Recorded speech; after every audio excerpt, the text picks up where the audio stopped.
تو دروازے پہ کوئی بھیک مانگنے والا آیا اور اس کی حالت بڑی خستہ تھی، تو میرے شوہر نے نا اسے ڈانٹ دیا۔ میں نے اپنے شوہر سے کہا اللہ کا ہم پر فضل ہے اور اس کی حالت بڑی پتلی ہے، لگتا ہے کئی دنوں سے روٹی نہیں کھائی، تو 4 پیسے دے دیں تو عرض کیا ہے؟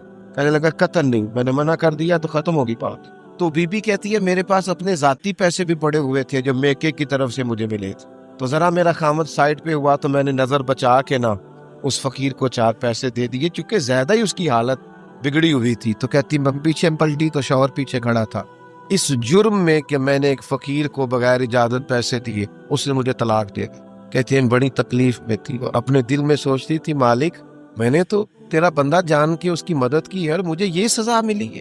فرماتی ہیں عدت گزر گئی، میرا والد پریشان تھا، پھر ایک رشتہ آیا، میرا نکاح ہو گیا، لیکن اللہ نے مجھے اتنا اچھا شوہر دیا، اتنا نیک شوہر دیا، اتنا کمال آدمی۔ فَإِنَّ مَعَ الْعُسْرِ يُسْرًا إِنَّ مَعَ الْعُسْرِ يُسْرًا، مشکل کے بعد اللہ آسانی دیتا ہے۔ کمال شوہر اللہ نے مجھے دیا، نیک، صالح، محبت کرنے والا۔ فرماتی ہے اسی طرح میں ایک دن اپنے شوہر کے ساتھ بیٹھی تھی، دروازے پہ دستک دی تو میں شوق میں اٹھی، اپنے شوہر سے کہا میں دے کے آؤں فقیر کو؟ کہنے لگا جتنا مرضی دے دو۔ کہتے ہیں دروازے پہ گئی تو میری چیخ نکل گئی، اس لیے کہ دروازے پہ جو مانگنے آیا وہ میرا پہلا شوہر تھا۔ بے پرواہی ویک سجن دی جتھے کسے دی پیش نہ جاوے، انہیں مالاں والے در در رولے تے منگتے ہیں تخت بٹھاوے، کوئی سجنا ہو کسے نو کارا مل گئی، کوئی کعبے ہو خالی آوے۔ وہ میرا پہلا شوہر دروازے کہتے وہ بھی تڑپ گیا۔ کل تک تکبر تھا، غرور تھا کہ ہم مالدار ہیں، ہم کسی غریب کو کیا دیں، لیکن آج یہ حال ہے کہ وہ خود دروازہ بھیک مانگ رہا تھا۔ نہ قدری، نہ شکری، تکبر، یہ زوال نعمت کا باعث بنتا ہے، انسان کے پاس سے نعمت رخصت ہونے لگ جاتی ہے۔ ایک چوتھی بات جو زوال نعمت کا باعث بنتی ہے وہ یہ ہوتی ہے کہ اللہ کی نعمت کو صرف اپنا حق سمجھ لینا۔ اللہ نے جو ہمیں دیا ہے نا وہ سارا ہمارا نہیں ہوتا، اس میں مسکین کا بھی حق ہوتا ہے، یتیم کا بھی حق ہوتا ہے، کمزور کا بھی حق ہوتا ہے، سائل کا بھی حق ہوتا ہے۔ سخت جملہ ہے اور چلو کوئی بات نہیں، کبھی کبھی کڑوی گولی سے بھی فرق پڑتا ہے۔ بعض لوگوں کو اللہ نعمت دیتا ہے وہ سانپ بن کے بیٹھ جاتے ہیں، وہ سمجھتے ہیں ہمارا حق ہے اور کسی کو دے کے احسان جتلاتے ہیں۔ میں ایک محفل میں گیا تو مجھے کہنے لگے 2 عمرے کے ٹکٹ بھی ہم نے دینے ہیں تو آپ نکال کے جائیں۔ میں کہا جنہوں دینے دے چپ کر کے دے دیو، یہ نہیں دیے جاتے، آپ نے اس کی فوٹو ہی بنانی ہے، کسی کو عمرہ کرا رہے ہو چپ کر کے دے دو، ختم ہو گئی بات۔ بچیوں کی، غریب بچیوں کی شادی کرانی ہے تو وہ ساری لائنوں میں بنا کے تصویریں بنانے کی کیا ضرورت؟ آپ سانپ بن کر نہ بیٹھیں۔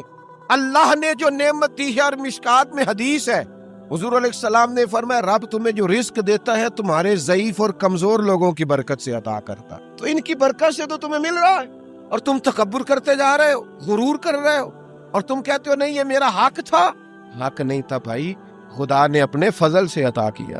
اچھا پھر کچھ بندے بھول ہی جاتے ہیں، گاؤں سے آ کر پڑھنے والے بھول ہی گئے کہ کس کی ماں نے کتنا زیور بیچا تھا، وہ جدی پشتی امیر بن جاتے، وہ کہتے ہو نہیں جی اللہ دا فضل ہے جی، دادا جی دی بھی بڑی گل سے۔ بھائی دادا جی دی گل صرف زمین نہ لوں ہے، ویسے آپ ایک اچھا انسان کہیں جھوٹ کیوں بولتے ہیں؟ صحیح بخاری میں حضرت ابو ہریرہ رضی اللہ تعالیٰ عنہ سے حدیث مروی ہے، بڑی مشہور ہے۔ نبی پاک علیہ السلام نے خود ایک قصہ بیان فرمایا بنی اسرائیل کا۔ حضور فرمانے لگے 3 شخص تھے، ایک کوڑ کے مرض میں مبتلا تھا، کوڑا تھا، ایک گنجا تھا، ایک نابینا تھا، ہر وقت پریشان رہتے تھے۔ میرے رب نے ان کو آزمانے کا فیصلہ کیا۔ دیکھو اللہ کے آزمانے کا طریقہ کیا ہے۔ ایک فرشتہ انسانی شکل میں آیا، سب سے پہلے جس کو کوڑ کا مرض تھا اس کے پاس آیا۔ حضور سید عالم صلی اللہ تعالی علیہ وسلم بیان فرماتے ہیں اس نے آ کے اس سے کہا کیا چاہتے ہو؟ اس نے کہا یار مجھے کوڑ کا مرض ہے، لوگ مجھ سے نفرت کرتے ہیں، گھن کرتے، کاش میری کھال ٹھیک ہو جائے، جلد ٹھیک ہو جائے، بیماری چلی جائے۔ تو فرشتے نے ہاتھ پھیرا، اللہ نے شفا عطا کر۔ شفا کس نے دی؟ ہاتھ کس نے پھیرا؟ کوئی عرض نہیں، اگر کسی وقت کوئی بزرگ دم کر دے، ہاتھ پھیر دے تو شفا اللہ ہی دیتا ہے، بخاری میں موجود ہے جو روایت درج کر رہا ہوں۔ فرشتے نے ہاتھ پھیرا، اللہ نے۔ اب فرشتہ اس سے پوچھتا ہے پسند کیا ہے، مال کون سا پسند ہے؟ کہنے لگا اونٹ بڑے پسند ہے۔ تو فرشتے نے ایک حاملہ اونٹنی اسے دی اور برکت کی دعا بھی دی۔ اب فرشتہ آیا گنجے کے پاس، جناب کیا چاہتے ہیں؟ اس نے کہا میں گنجا ہوں، سر پہ بال نہیں ہے، اس کی وجہ سے چہرے پہ کوئی حسن بھی نہیں ہے، لوگ گھن کرتے ہیں، کبھی میرے بال آ جائے نا۔ فرشتے نے ہاتھ پھیرا، بال اللہ نے عطا کی، اس کو شفا ہو گئی۔ اب فرشتے نے اس سے کہا کہ مال کون سا پسند ہے؟ کہنے لگا گائے بڑی پسند ہے۔ فرشتے نے تو اس کو ایک حاملہ گائے دی اور برکت کی دعا بھی دی۔ اب فرشتہ اندھے کے پاس آیا، کیا چاہتے ہیں؟ اس نے کہا رب نے بڑی سونی کائنات بنائی ہے پر میں دیکھ نہیں سکتا، کبھی آنکھیں مل جائیں نا تو ساری رونقیں ہی بحال ہو جائیں۔ فرشتے نے ہاتھ پھیرا، شفا۔ یاد رہے گا مسئلہ، یہ اتنا سا مسئلہ جس میں لوگ بڑی جلدی اڑ جاتے ہیں۔ فرشتے نے آنکھوں پہ ہاتھ پھیرا اور اللہ نے شفا عطا کر دی۔ فرشتے نے کہا پسند کیا ہے؟ کہا بکریاں بڑی پسند ہے۔ ایک حاملہ بکری بھی دے دی اور دعا بھی کر دی۔ اب وہ جس کو اونٹنی دی تھی حاملہ، اس کی حضور فرماتے پوری وادی اونٹوں کی بھر گئی، اور جس کو گائے دی تھی اس کی پوری وادی گائیوں سے بھر گئی، اور جس کو بکری دی تھی پوری وادی ریوڑوں کے ریوڑ بکریوں کے تیار ہو گئے۔ اب رب نے فیصلہ کیا آزمائش کرنے کا۔ میں نے بہت پہلے کہا تھا، بات پھر دہراتا ہوں، زوال امتحان نہیں ہوتا، عروج امتحان ہوتا ہے۔ اصل تو آپ کا پتہ عروج کے دنوں میں چلتا ہے۔ اللہ نے فرشتہ بھیجا، وہی انسانی شکل میں سب سے پہلے اس کوڑ کے مرض والے کے پاس آیا، کہا یار میں مسافر ہوں، کہیں سفر پہ جانا تھا، تو اللہ کی مدد، آپ کا تعاون درکار ہوا تو سفر ہو سکتا ہے، ایک اونٹ مجھے چاہیے۔ تو اس نے وہی بات کی جو کئی امیر لوگ کرتے ہیں، یہ صحیح بخاری میں موجود۔ کہنے لگا یار میرے ذمے تو حقوق ہی بڑے ہیں، سادہ ترجمہ کریے، میرے تو خرچے ہی بڑے لے لی تو کی دس، ادھر بھی جا رہا ہے، ادھر بھی، اے بھی آسمان میں تمے ہے، اے بھی میں، اتنے خرچے ہیں میرے، یہ بھی کرنا ہے وہاں بھی کرنا ہے۔ اس نے وہی بات سنائی تو وہ فرشتہ کہنے لگا تو پہلے کوڑی نہیں تھا، ناراض ہو گیا۔ کہنے لگا میں تو جدی پشتی رئیس اعظم، وہ باپ دادا کی جائیداد ہے ساری جو مجھے ملی ہوئی۔ اس نے کہا اگر تو چھوٹا ہے نا تو اللہ کرے اسی طرح کا ہو جائے جس طرح کا پہلے تھا۔ اب وہ آیا گنجے کے پاس، اس سے کہا مسافر ہوں، سفر پہ جانا ہے، اللہ مدد کرے، آپ تعاون کریں تو سفر آسان ہو سکتا ہے، مجھے ایک گائے چاہیے، اگر آپ دے دیں۔ تو وہ کہنے لگا میرے تو ذمہ حقوق ہی پڑے۔ اس نے کہا یار تو پہلے گنجا نہیں تھا، بیمار نہیں تھا، کچھ بھی نہیں تھا، بھوک تھی۔ کہنے لگا خبردار، میں تو جدی پشتی رئیس آدم ہوں، باپ دادا سے امیر ہوں۔ اس نے کہا اچھا اگر تو جھوٹا ہے تو ویسا ہی ہو جائے جیسا پہلے۔ اب وہ آیا نابینا کے پاس، اس نے آ کے کہا مسافر ہوں، سفر پہ جانا ہے، اللہ مدد کرے، آپ تعاون کریں تو سفر آسان ہوگا، مجھے ایک بکری چاہیے اللہ کے نام پر۔ تو وہ اندھا کہنے لگا رب کے نام پر تو نے لینی ہے تو ایک کیوں لیتا ہے، جتنی چاہیے لے لے۔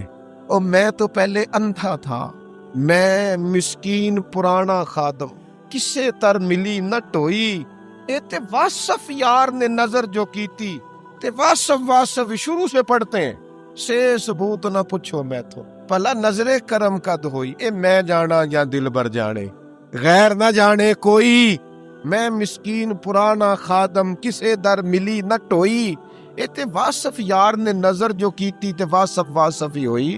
میں تو اندھا تھا، پلے شائی کوئی نہیں تھی، تو کریم نے کرم کیا، جتنی تیرا دل کرے لے جا۔ تو فرشتہ کہنے لگا امتحان کے لیے آیا تھا، ایک کی بھی ضرورت نہیں، لیکن تیرے دو دوست امتحان میں ناکام ہوئے ہیں، رب ان سے ناراض ہو گیا، تو کامیاب ہوا ہے اور اللہ تجھ سے راضی ہو گیا ہے۔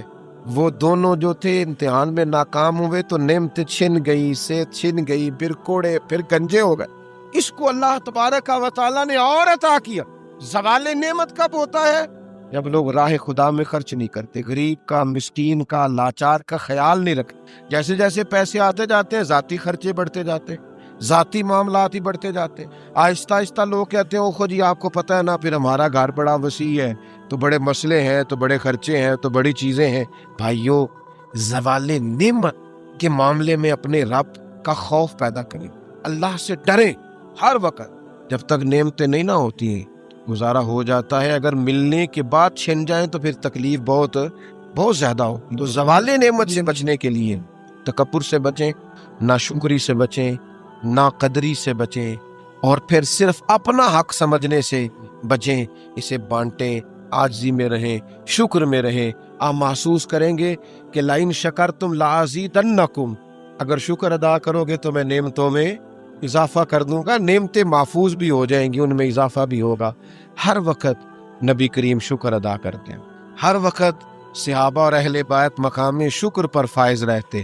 یہ مقام شکر انسان کو زوال نعمت سے بچاتا ہے۔ اپنے آپ پر غور کریں، اگر کوئی بھی نعمت موجود ہے، وہ اولاد کی صورت میں ہے، وہ صحت کی صورت میں ہے، وہ بہن بھائی، ماں باپ، دوست احباب، بیوی بچوں کی صورت میں، جو بھی انعام اللہ کے موجود ہے، اس میں کبھی تکبر کا شکار نہ ہو، خود پسندی کا شکار نہ ہو، کبھی کوئی ایسا کام نہ کریں جس سے اللہ تعالیٰ کی ناراضگی کا موجب بنے۔ اللہ تبارک و تعالیٰ ہمیں عمل کی توفیق عطا کرے۔